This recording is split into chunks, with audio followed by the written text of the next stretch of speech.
আসসালামু আলাইকুম প্রিয় দর্শক, অন্য মঞ্চ অনুষ্ঠানে আপনাদের স্বাগত জানাচ্ছি। ইরানকে ব্যান করার বিষয়টা সারা বিশ্বকে আমরা জানাচ্ছি, আমি যেখানে আছি সেখানে জানাচ্ছি, ইন্টারন্যাশনাল কমিউনিটিকে জানাচ্ছি, এবং তারা অনেক জায়গায় চিঠি দিচ্ছে বাংলাদেশ সরকারকে, যেটা তোমরা অবৈধ কাজ করতেছো, এটা অন্যায় কাজ করছো।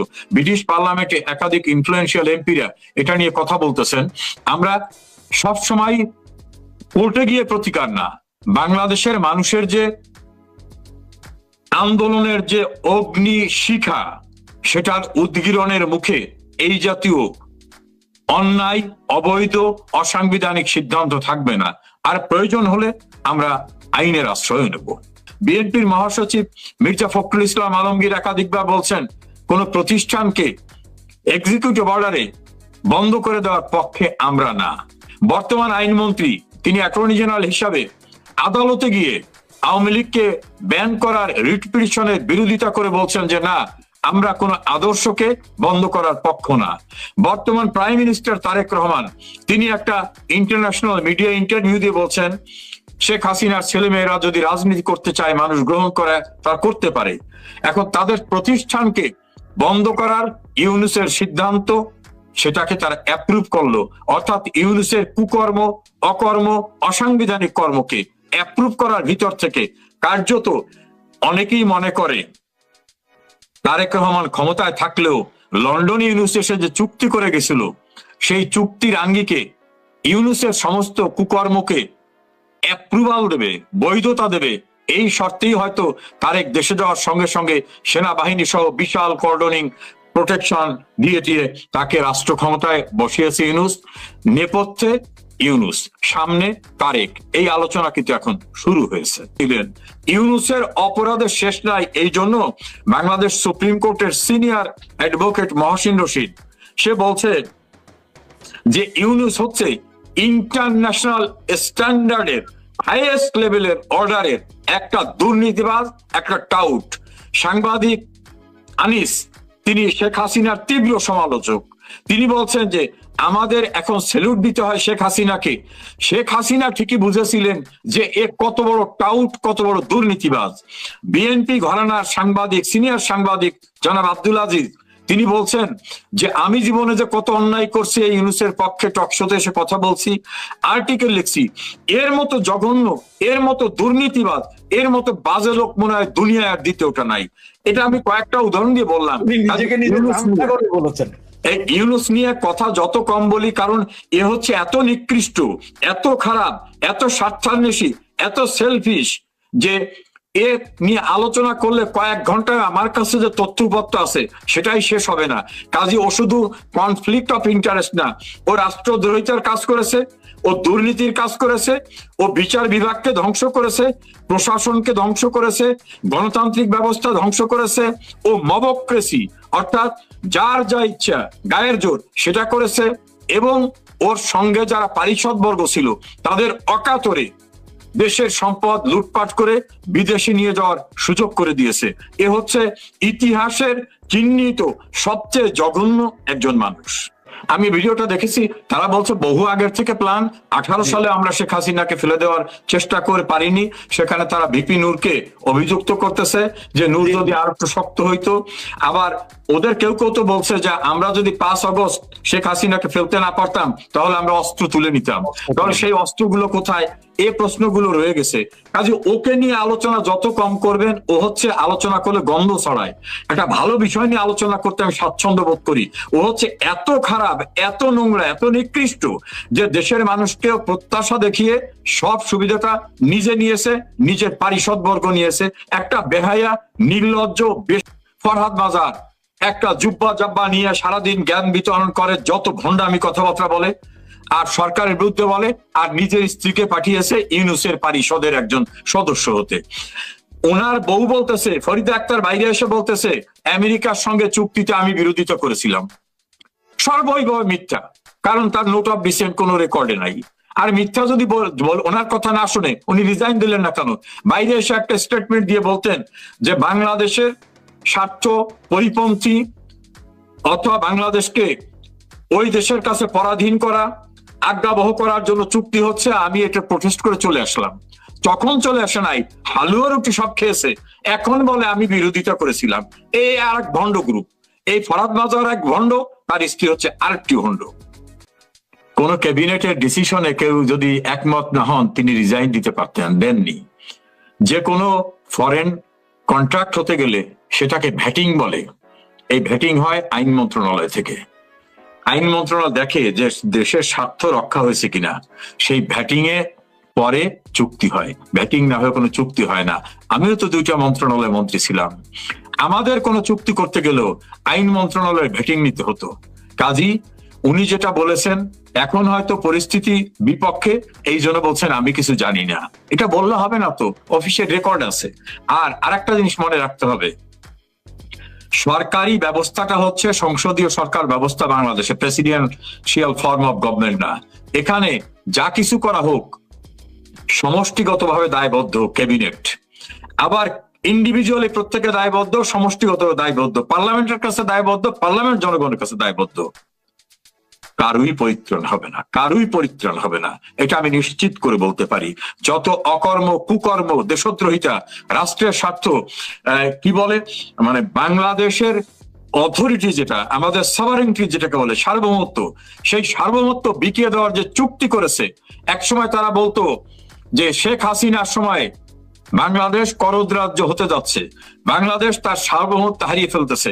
শেখ হাসিনা বলছিল আমি বাঙালির, বাংলাদেশের অধিকারকে কোনোভাবে বিসর্জন দিয়ে কারু কৃপা নিয়ে ক্ষমতায় থাকবো না। কিন্তু এখন দেখা গেল নির্বাচন হওয়ার 59 দিনে পূর্বে, 60 দিন পূর্বে এই নন ডিসক্লোজার এগ্রিমেন্ট হয়েছে, যে এগ্রিমেন্টে নতজানু শুধু না, বাংলাদেশের সার্বভৌমত্বকে বিকিয়ে দেওয়া হয়েছে। অর্থাৎ আমি তেল কিনতে যাব, পারমিশন লাগবে অমুকের, আমি এইটা কিনতে যাব, পারমিশন লাগবে অমুকের। অর্থাৎ আমার যে সার্বভৌমত্ব সেটাকে আমি বিকিয়ে দিয়ে দিছি। এবং এই সার্বভৌমত্ব বিকিয়ে দেওয়ার মধ্য থেকে শুধু যে সার্বভৌমত্ব ক্ষতিগ্রস্ত হয়েছে তা না, রাষ্ট্রের অধিকার ক্ষতিগ্রস্ত হয়েছে। কিভাবে? ধরেন আমি গম কিনবো, আমি একটা রাষ্ট্র থেকে কম দামে গম পাচ্ছি না, এই চুক্তি অনুযায়ী আমার কিনতে হবে ওনারা যেখান থেকে নিতে বলেন সেখান থেকে, আইদার ওনার কাছ থেকে অথবা ওনার কোন রিকমেন্ডেড অথরিটির কাছ থেকে। অর্থাৎ ডাবল দামে দরকার হয় কিনতে হবে, আমার আর নিজের কোনো অথরিটি থাকলো না। এই যে আমার নিজের যে সার্বভৌমত্ব, আমি আমার মতো করে কিনবো, আমার মতো করে রাষ্ট্রের অধিকার রক্ষা করব, আমার স্বার্থ রক্ষা করব, সেইটাকেও বিসর্জন দিয়ে কার্যত আমার সার্বভৌমত্বকে তারা বিসর্জন দিয়েছে। এই দায় ইউনূসের যে কত মামলা হবে, ও যদি বেঁচে থাকে, ইউনূস এবং তার সঙ্গে যারা প্রত্যক্ষ এবং পরোক্ষভাবে যারা জড়িত, প্রত্যেকের এই দায় বহন করতে হবে। শুধু তাই না, এই অপরাধকে যদি পার্লামেন্ট অনুমোদন করে, তাহলে যারা অনুমোদন করবেন তারাও কিন্তু এই অপরাধের দায় দায়িত্ব থেকে নিজেদেরকে রক্ষা করতে পারবেন না। দেখুন, ইন্টারন্যাশনালি যে সকল সংগঠনগুলোকে সন্ত্রাসী সংগঠন বলা হয়েছে বাংলাদেশের, কানাডার একটি আদালতের রায়, আমেরিকার রেকর্ডে, আরো অনেক দেশে, তারা কিন্তু এখন ক্ষমতায় প্রত্যক্ষ পরোক্ষভাবে। আওয়ামী লীগকে সন্ত্রাসী সংগঠন হিসাবে অভিহিত করে তার কার্যক্রম নিষিদ্ধ করলো ইউনূস, এবং তাকে অ্যাপ্রুভ করলো, অনুমোদন করলো তার এক গভর্নমেন্ট নিয়ন্ত্রিত পার্লামেন্ট। ধরেন আমি আপনার দর্শক শ্রোতাদের জন্য বলছি, আওয়ামী লীগ সন্ত্রাসী, এটি কে বলছে? কোন আদালত কি রায় দিয়ে বলছে যে আমরা এই কর্মকাণ্ডে পাইলাম এই সংগঠনটা সন্ত্রাসী? না। আওয়ামী লীগ গণহত্যাকারী, কোন আদালত রায় দিয়ে বলেছে এই সংগঠনটা গণহত্যাকারী হিসাবে রায় দিলাম, দণ্ডিত করলাম? কারণ ব্যক্তিকে যেমন রায় দেওয়া যায়, সংগঠনকে দেওয়া যায়। তাহলে কোনো কম্পিটেন্ট আদালত আমাকে সন্ত্রাসী সংগঠন অথবা গণহত্যাকারী সংগঠন হিসাবে বলেনি। দ্বিতীয়ত, রাষ্ট্র যদি আমার বিরুদ্ধে কোনো ব্যবস্থা নিতে চায়, তাহলে একটা আইন আছে, এই আইনটা পৃথিবীর সব দেশে প্রযোজ্য, settled principal of natural justice. এই সেটেলড প্রিন্সিপাল অফ ন্যাচারাল জাস্টিসে বলা হয়, কারো বিরুদ্ধে কোনো ব্যবস্থা নিতে গেলে তাকে আত্মপক্ষ সমর্থনের সুযোগ দিতে হবে।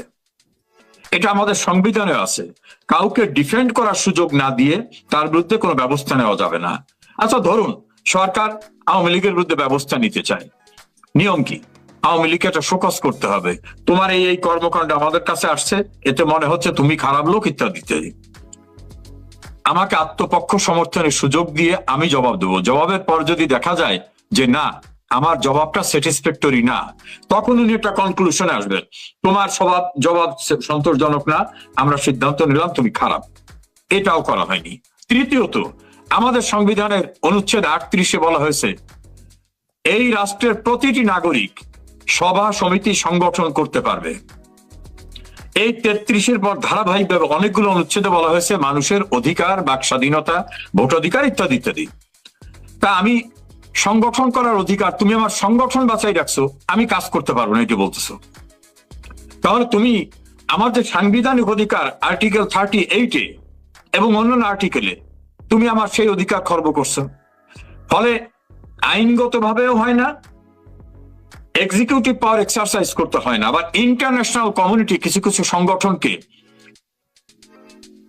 তারা তাদের দৃষ্টিতে মনে করে এটা সন্ত্রাসী সংগঠন, তার তালিকার ভিতরে আওয়ামী লীগ নাই। ফলে আওয়ামী লীগকে গায়ের জোরে তার কার্যক্রম বন্ধ করার সিদ্ধান্ত দিয়েছে।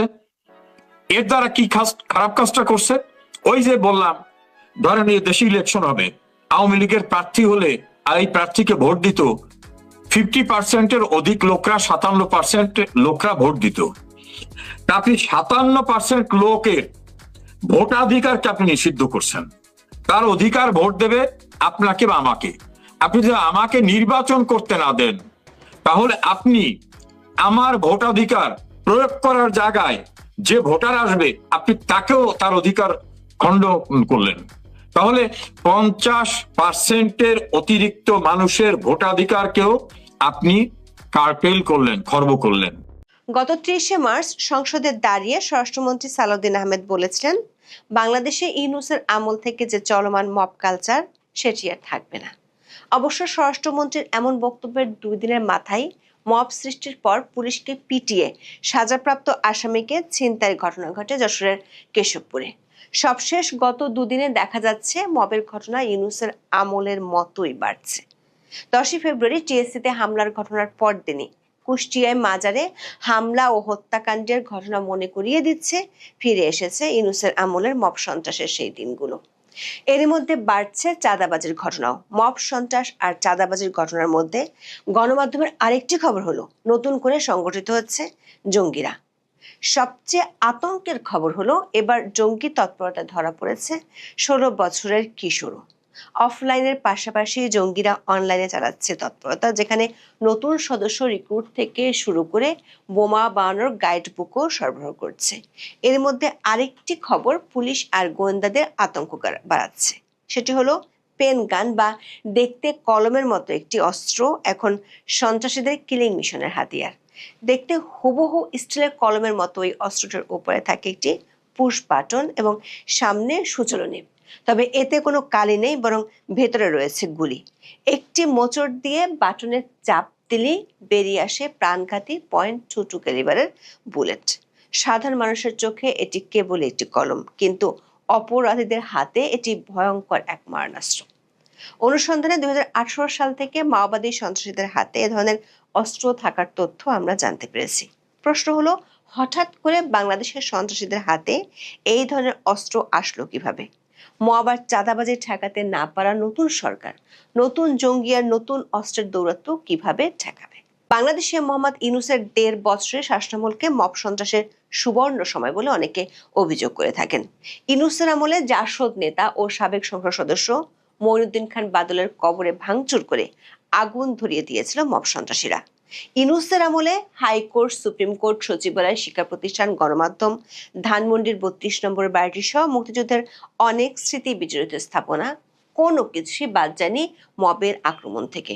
অবশ্য ইউনূসের গুণমুগ্ধদের কাছে এসব কিছু ছিল প্রেসার গ্রুপের কাজ।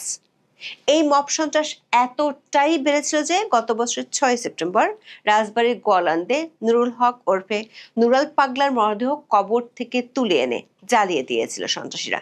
তার আগে দেশের শত শত মাজারে হামলার ঘটনা ঘটেছিল।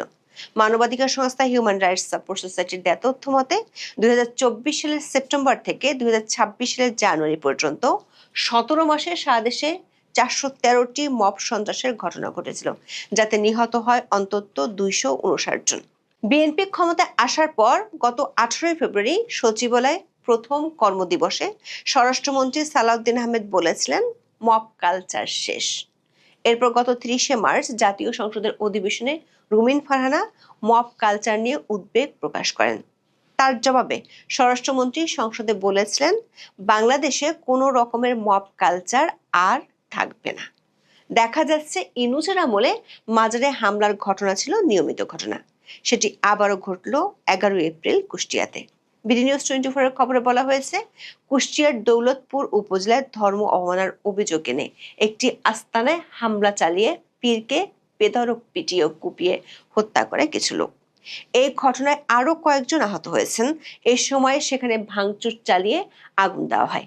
তার একদিন আগে রাজধানীর শাহবাগ এলাকায় জাতীয় জাদুঘরের সামনে বেশ কয়েকজন ট্রান্সজেন্ডারদের পিটিয়েছে একদল লোক। এরই মধ্যে ইনুসের আমলের মতো মব তৈরি করে পুলিশের উপর আক্রমণ চালিয়ে সাজাপ্রাপ্ত আসামি ছিনতাইয়ের ঘটনাও ঘটেছে। এসব ঘটনায় প্রশ্ন উঠেছে, স্বরাষ্ট্রমন্ত্রী মব কালচার শেষ বলে যে ঘোষণা দিয়েছিলেন, সেই ঘোষণা কি জাদুঘরে চলে গেছে?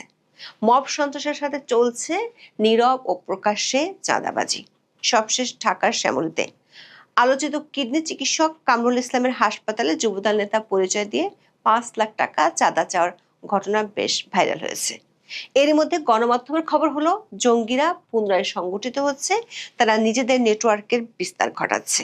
গত 8 এপ্রিল টাইমস অব বাংলাদেশে প্রকাশিত এক খবরে বলা হয়েছে, বাংলাদেশে নিষিদ্ধ জঙ্গি গোষ্ঠীগুলোর নতুন করে তৎপরতার লক্ষণ দেখা যাচ্ছে। জঙ্গি সংগঠনের সদস্যরা অনলাইন এবং অফলাইন দুই প্ল্যাটফর্মের মাধ্যমেই তাদের নেটওয়ার্ক পুনর্গঠিত ও সম্প্রসারণের চেষ্টা করছে। সংবাদ মাধ্যমটি ঢাকা মেট্রোপলিটন পুলিশের counter terrorism and transnational crime বা সিটিটিসি ইউনিটের বরাত দিয়ে বলেছে, পুলিশের এই বিশেষ উইং জঙ্গি গোষ্ঠীগুলোর সঙ্গে জড়িত বেশ কয়েকটি গোপন অভিযান শনাক্ত করেছে। সম্প্রতি এসব কর্মকাণ্ডে জড়িত থাকার অভিযোগে অন্তত 5 জনকে গ্রেপ্তার করা হয়েছে। রিপোর্টটিতে ফরিদপুর, যাত্রাবাড়ি, চাঁপাইনবাবগঞ্জ, শরীয়তপুর, কেরানীগঞ্জ, মোহাম্মদপুর ও যশোরের সাম্প্রতিক কয়েকটি ঘটনা তুলে ধরে বলা হয়েছে, এসব ঘটনা গোয়েন্দাদের চিন্তা বাড়াচ্ছে। এর মধ্যে উদ্বেগের ঘটনা হলো, পুলিশ গত কয়েক মাসে যাদের গ্রেপ্তার করেছে তাদের মধ্যে 16 বছরের কিশোরও আছে। এই কিশোরের বিরুদ্ধে অনলাইনে জঙ্গি তৎপরতা চালানোর প্রমাণ পেয়েছে আইন শৃঙ্খলা বাহিনী। তদন্তকারীরা বলছেন, এই কিশোর তথাকথিত ইসলামিক স্টেট বা আইএস এর মতাদর্শ প্রচার করতে, নতুন সদস্য নিয়োগ করতে এবং পিডিএফ ফরম্যাটে বোমা তৈরির ম্যানুয়াল সহ সামগ্রী বিতরণ করতে সামাজিক মিডিয়া প্ল্যাটফর্ম ব্যবহার করেছিল। টাইমস অব বাংলাদেশের খবরে বলা হয়েছে, ঘনিষ্ঠ সহযোগীদের মাধ্যমে শিয়া মসজিদ, পুলিশ চেকপোস্ট এবং ইসকন মন্দিরে হামলায় উস্কানি দেওয়ার অভিযোগ রয়েছে তার বিরুদ্ধে। তাকে গ্রেপ্তারের পর সিটিটিসির কর্মকর্তারা দাবি করেছেন, তারা বৃহত্তর জঙ্গি নেটওয়ার্ক সম্পর্কে আরও তথ্য পেয়েছেন।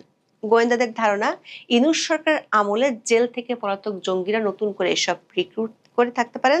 তবে সিটিটিসির কর্মকর্তারা নতুন করে জঙ্গি তৎপরতার প্রমাণ উল্লেখ করলেও সন্ত্রাস বিরোধী ইউনিট বা এটিইউ এর প্রধান প্রকাশ্যে দেশে সংগঠিত জঙ্গিবাদের উপস্থিতির কথা অস্বীকার করেছেন। অবশ্য দেশে জঙ্গি তৎপরতা থাকার কথা ইনুসের আমলেও অস্বীকার করা হয়েছিল। তা সত্ত্বেও কয়েকজন জঙ্গিকে ওই আমলে গ্রেপ্তার করতে বাধ্য হয়েছিল। গোয়েন্দারা বলছে, কেরানীগঞ্জ, চাঁপাইনবাবগঞ্জ ও শরীয়তপুরের বিস্ফোরণ, ফরিদপুরের স্কুল ব্যাগে বোমা উদ্ধার, যাত্রাবাড়ির চেক পয়েন্টে এক পুলিশ কর্মকর্তার উপর ছুরির হামলা এবং মোহাম্মদপুরের রহস্যজনক বিস্ফোরণ তাদের উদ্বেগ বাড়িয়ে দিয়েছে। দর্শক, মব সন্ত্রাসী বা চাঁদাবাজরা যখন এখনো বুক ফুলিয়ে তাদের কাজ করে যাচ্ছে, জঙ্গি আছে কি নেই তা নিয়ে আইন শৃঙ্খলা বাহিনীর ইউনিটগুলোর মধ্যে বিতর্ক চলছে। তার মধ্যে গণমাধ্যমের একটি শিরোনাম হলো, ঢাকার অপরাধ জগতের নতুন আতঙ্ক পেনগান। বাংলা যাকে বলা হচ্ছে কলম অস্ত্র। এই পেনগান এখন বেশি ব্যবহৃত হচ্ছে টার্গেট কিলিংয়ে। পুলিশের ধারণা, রাজধানী ঢাকা এবং দক্ষিণ পশ্চিমাঞ্চলের অপরাধ জগতের আন্ডারওয়ার্ল্ড বা অবৈধ অস্ত্রের বাজারে পেনগান বেশি পাওয়া যাচ্ছে। বেশ কিছু টার্গেট কিলিংয়ে এই অস্ত্র ব্যবহার হয়েছে বলে ধারণা করছেন গোয়েন্দা কর্মকর্তারা। পুলিশ এখনো বিস্তারিত কিছু জানে না এই নতুন অস্ত্র নিয়ে। খুবই ছোট্ট একটি কলম সদৃশ এই অস্ত্রের উৎস খুঁজে বের করা, এটার অবৈধ কারবারির সঙ্গে কাদের সংশ্লিষ্টতা আছে এবং কোথা থেকে কিভাবে কোন রুটে আসে সেগুলো নিয়ে কাজ করছে পুলিশ। ঢাকা মহানগর গোয়েন্দা পুলিশের যুগ্ম কমিশনার মোহাম্মদ নাসিরুল ইসলাম দৈনিক যুগান্তরকে বলেছেন, উদ্ধার করা পেনগান সম্পূর্ণরূপে একটি ইউনিক অস্ত্র। অপরাধীরা এ ধরনের অস্ত্র এর আগে অপরাধ কার্যক্রমে ব্যবহার করেছে এমন তথ্য পুলিশের কাছে নেই। আমাদের অনুসন্ধান বলছে, ভারতের ছত্তিশগড়ের মাওবাদী বিদ্রোহীদের নিজস্ব কারিগরি দল কিছু পেনগান তৈরি করে থাকে। 2018 সালে 22 জুলাই বিডি নিউজ 24 এ প্রকাশিত এক খবরে বলা হয়েছে, বিশেষ এই বন্দুকটি মাওবাদীদের কারিগরি দল উদ্ভাবন করেছে বলে সন্দেহ ভারতীয় পুলিশের। ওই দিন ছত্তিশগড় রাজ্যের বিজাপুর ও দান্তেওয়াদা জেলার সীমান্ত সংলগ্ন গ্রামে তল্লাশিকালে ভারতীয় পুলিশ দেখতে অদ্ভুত এই অস্ত্রটি প্রথম উদ্ধার করেছিল। বাংলাদেশে এই পেনগান প্রথমে গোয়েন্দাদের নজরে আসে 2024 সালে।